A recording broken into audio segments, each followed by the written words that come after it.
المغربيه غادي تبقى قال ضمن الاقلام الحره هنا بمدينه تيزنيت، وراه ما مفكينش. وشكرا.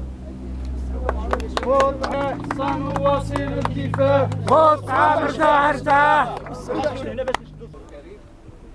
باسم النادي الجهوي للصحافه في اكادير لا يسعنا الا ان نعبر عن تضامننا المطلق لزميلنا السي محمد بوطعام على الجمله من التضييقات ومن المكائد التي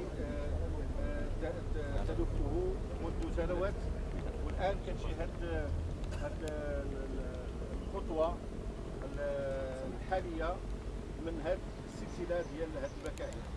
ما يمكن لنا الا نكونوا بجنب الحق، بجنب الكلام الحر اللي دائما السي بوطعام في جريده الاحداث المغربيه الحره دائما ما يمكن لنا الا نكونوا بجنب هذه الاقلام وهاد الناس الشرفاء اللي كيكونوا دائما ضد الفساد وضد اللوبيات التي تنخر بلدنا من كل الجوانب.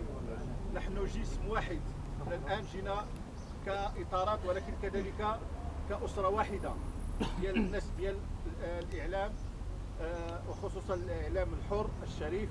كنجيو في هذه المناسبه باش نسجلوا هذه الوقفه اللي كتعبر مرة أخرى على التضامن ديالنا للسي بوطعام والتضامن ديالنا لكل الصحفيين والإعلاميين اللي كيتعرضوا مثل بوطعام مثل هذه الممارسات التي هي ممارسات بائدة.